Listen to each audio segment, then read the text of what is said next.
I'm doing a voiceover because I inadvertently filmed all of these cells in time warp mode, which doesn't have sound. So at this cell, we seen a few things, a big rack of ties. I don't know a whole lot about ties, except that Trump ties are good. I didn't see any of those, so I passed up on the rest. I'm sure some of these were probably a good name brand.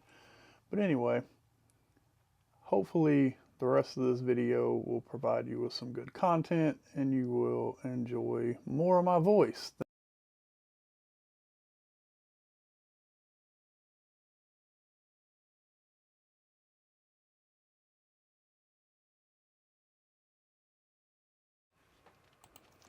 This gentleman had thousands of books. He had some stuff he was just setting up, and I could see multiple bookshelves inside of his garage, and he was still pulling stuff out. He said that he was retired from a book publishing company and that books were his thing. And we joked around. I asked if he read all of these books, knowing that there were hundreds upon hundreds more that that he was pulling out.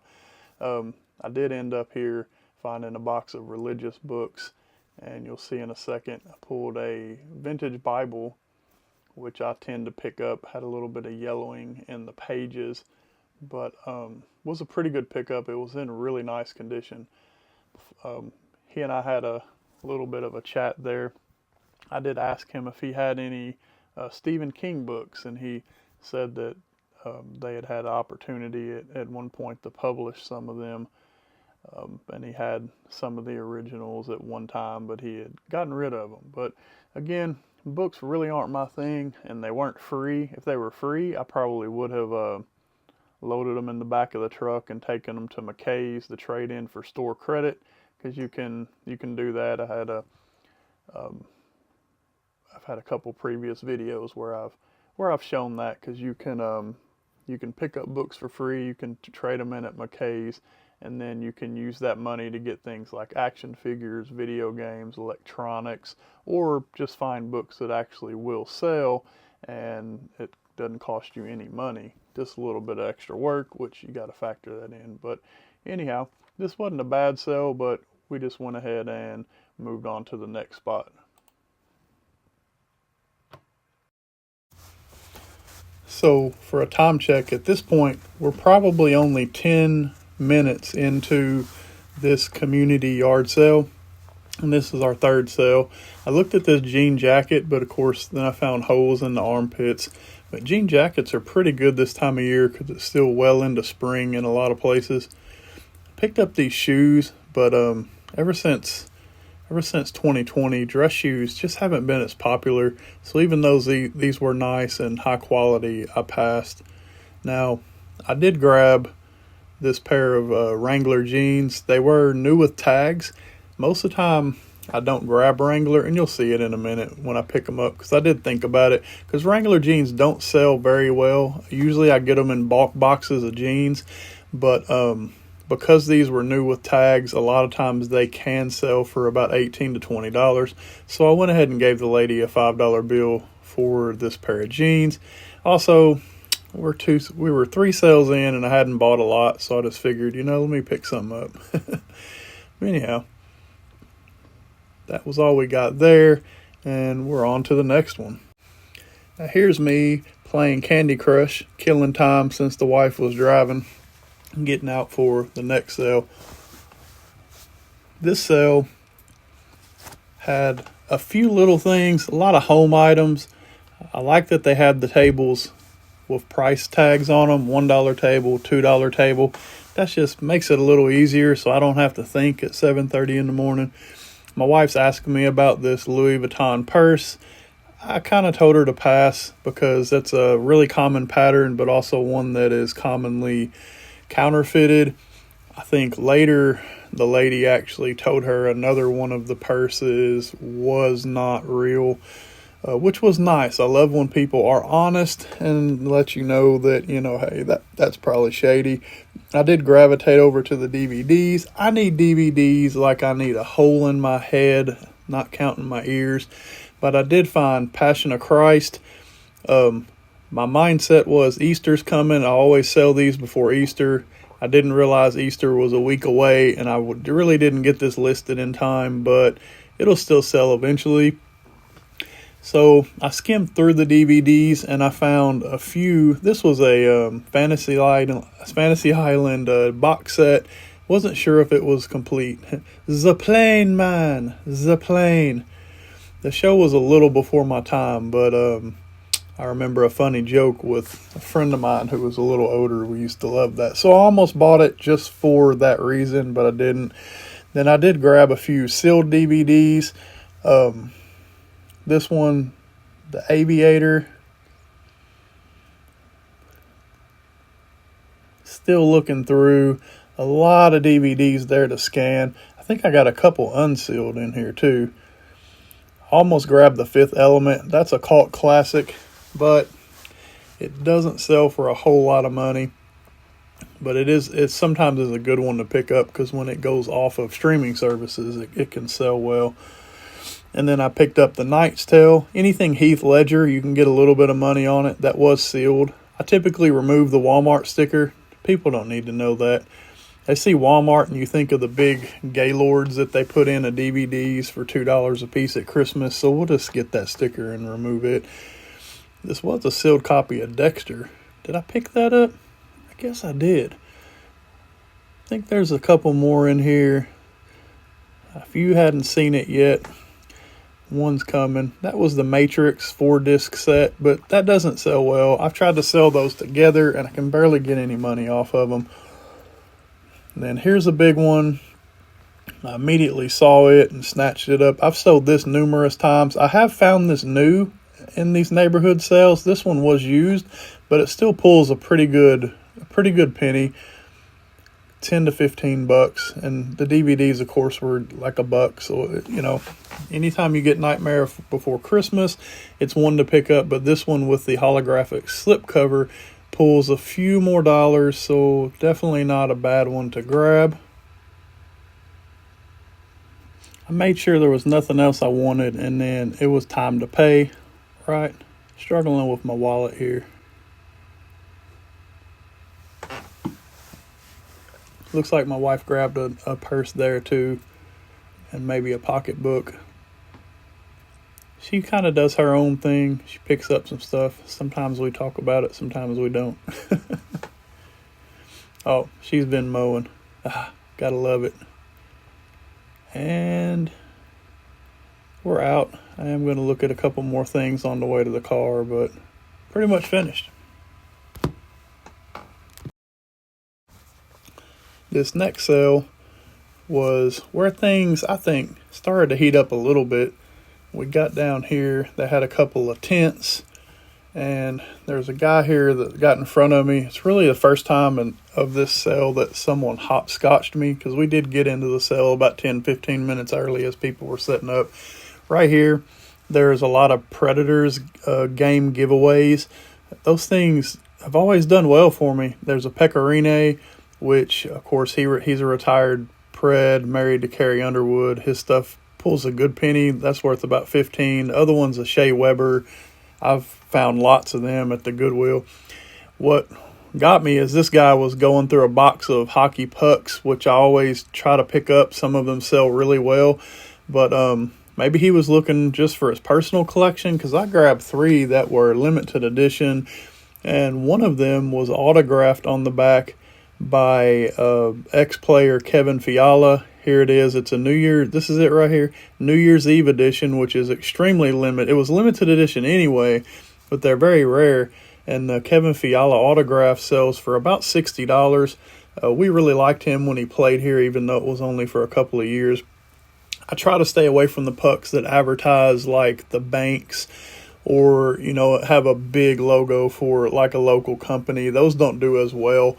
But the other ones that are limited or that are designed for autographs, a lot of times they're produced by the actual team or the stadium. But definitely some cool Preds gear there. All of that gear together, which you'll see some sold comps at the end, but those pucks were $1 a piece. And I think they only, at the end I talked her into, I think, maybe $10 for everything. I think she wanted like $2 or $3 for the bobbleheads. But yeah, overall, I probably got at least $90 worth of stuff just right there for about $10. Man, I'm sorry my wife's Dallas Cowboy shirt keeps popping up into the video. I know that's probably a little disheartening for some of my viewers. I grabbed this. It was a Dale Earnhardt Christmas ornament. I'm hit or miss on those, but it wasn't that much money. But I also used it to kind of make that bargain deal with the rest of those items. Yeah, walked away with a decent deal. Actually, I think I just handed her $5, so that deal was even better because it was $2 for the figures and $1 for the pucks. This sale did look promising from the road because there was a kid there, and it looked like they had some toy items, but turned out that kid was just in like his Halloween costume and riding a scooter through the neighborhood. we kept seeing him at other sales. But right here I picked up Happy Feet, another sealed DVD, and it said it was a promo copy. Happy Feet it's Happy Feet 2, but that's usually a good one to pick up on DVD if you find it. Tends to generate some value, especially when it's sealed. I think it's probably only like $8 or so, but she only charged me $1 for it. Other than that, I kind of looked around here. I mean, the wife asked me if I needed a saddle. Wasn't really sure why, so I just kind of left it at that. But that's really the only thing that was interesting. There was a St. Louis Cardinals t-shirt, but it wasn't in perfect condition. I am trying to stay away from clothes because I have a nice stockpile of clothes. There was a hat. It was a Bass Pro Shops. It looked kind of vintage, but it was very dirty to be in a white hat, and I wasn't sure if I could get that clean. But sometimes when I find them with like the rope brim and all that, I'll grab them. They can pull a little bit of value for a hat, and I usually find them cheap. But that one I did set back. I did pass on the little, what looked like a Tupperware bowl there, and there was some glassware. Sometimes I'll do vintage glassware, and I did look at that stainless steel piece, but I have some of that already that I still need to list. So, yeah, that Coca-Cola was just a sling bag, probably from an event. But all in all, just walked away with one DVD and a good conversation. Now, this next sale was our best sell of the year to date.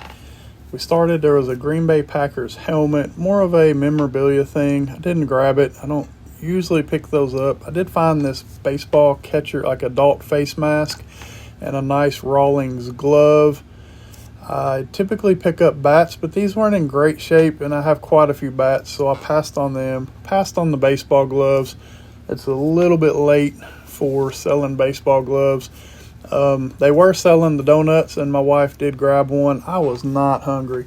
Now, this here is a pile of Taekwondo gear with the chest pad. They were asking $10 for all of it. It was a combination of 2 sets, different sizes. Each of these items, when I picked them up, I didn't realize they were Adidas. I wasn't paying attention when I was there, but when I got home, I realized the whole set sometimes could be worth up to $80 to $90, but because they were different sizes, I decided to piece them out, and each piece of like the helmet and the hand pads and like the chest pads were worth between $15 to $20 for a set of 2. So all of this together, the gloves, the face mask, the pads, we were right there making a deal of $16, and then I threw in a couple pair of those kid shoes, the Keens sandals, for $18. And then I noticed the iPad tablets. Now, I've honestly never found iPads at a sale before, and this gentleman he said this was kind of his specialty. He was in the tech industry. He was able to open these all up. They were charged. He could show me that no one had signed into them. The iTunes accounts had been logged out. He also had a really nice conversation about how to look up the IEMI number to make sure they were green and sellable, that they weren't locked to like a cellular network. 2 of these were wireless. Right now I'm trying to just total up on my phone, because at first I was going to buy one, then I decided to buy all of them. He gave me a little bit of a deal, but with the 3 iPads and the items on the table, plus the donut and a couple items that my wife purchased, I believe our total, and we ended up, I think it was maybe $111, something like that. I ended up giving them about $100 in cash, and then my wife did Venmo for the rest of the items, just to kind of keep that Venmo transaction down. But right here is where me and this gentleman were having a conversation, and he was kind of looking it up on his phone, which was kind of neat. I'm glad he knew how to do that, because I have an iPad, I use it, but I don't know a lot about reselling the iPad and the things that I needed to look for, other than to make sure that someone was signed out. And a lot of times when I find these at thrift stores, or if I find them in storage units, they're kind of locked, or it has accounts on them, and you can't do a lot with them. You might as well be a paperweight unless someone's buying them to take the screen off. But that was a great pickup. I will probably sell those iPads on Marketplace, because I was definitely on the upper end of the value with what I paid for them, which is okay. I just I don't want to give eBay 25%. So those are definitely something I'll sell on my own. And then somewhere in there, if it's not next, we did give them, I think my wife was getting it from me. We gave them some stickers and a card so they could look us up on YouTube. They were super excited that we were resellers, and it was just a really fun sale to go to. Now, this ended up being the last sale that I got on video, but I think we only went to one more, and then we had to skedaddle. There were some kids at this sale kind of up the road in costumes again, just being totally obnoxious. But it's what makes neighborhood sales a ton of fun. These first pickups, I usually never, ever buy luggage. But then I saw that they were Star Wars, so I had to take a quick look. I did looking these up on eBay, which took me a minute. These were kind of a rare pattern of what I found. It's also possible that this model of Star Wars luggage was sold primarily overseas, because when I did finally find them, or the exact ones, which happened later in the day, it's not in the video, I finally found the exact ones, and a lot of them had foreign language pricing. Very few, I think one I finally found coming here soon with American pricing. But anyhow, the brand new retail value of these bags were about $180 to $200, but I found that each of these luggage bags were valued at about $75 to $85 a piece, which I kind of thought I wouldn't get a good deal. And then I finally asked the lady, and she said, give me $10 a piece. And in the video there, my wife is putting in front of me another baseball bat, which I could see was a big barrel, not quite a torpedo, but I could tell that bat looked good. But I was so excited about this luggage, checking it out. I checked the zippers, made sure everything was good, and that was a fantastic deal. Here's the kid in the costume, super cute. That baseball bat was nice, though. It was a Louisville Slugger bat, I think a drop 10, possibly. Ended up being valued at about $75 total, but as of the making of this recording, I actually just sold that bat yesterday. I did sell it on a discount, but got about $55. I'm pretty sure we paid the lady $3 for it. We were looking at the hat washers, because we sell a lot of hats, so we tend to have a lot of hat washers, but those were not the best quality, and I just felt like they would break in our washing machine. So even though I usually pick them up, we went ahead and passed on those two. I did, over my head, grab I grabbed a pair of cleats there. I have to see. Maybe that might have been at the sale after this one where I didn't get it on video. But so far, we were into this for about $23. My wife did pick up a little pocketbook there, a Coach pocketbook, which took us to about $25. And then she had this really nice, the first one here was a JanSport backpack. It was kind of an older style. And then there was this High Sierra backpack, and you can't see there, but it had like the cable wire on the top. It was just one of their higher end, what they call their elite brand. But she gave me both of those backpacks for $10, which I will say one of the backpacks was kind of sticky on the inside, and I think because it had like a polyester material that maybe had been in storage and got hot. But we're kind of working on that to see if we can get it a little bit cleaner. But either way, it was a really great deal. Out the door, we were at $36 for everything there, the 2 pieces of luggage and the baseball bat, which again, I already sold the baseball bat for a $25 profit above everything there that's for sale. So not bad at all for finishing out this video. It was great. Again, this was my first time doing a voiceover. I hope that you have enjoyed this. Yeah, and with that, I'm over and out. Sold Comps coming next.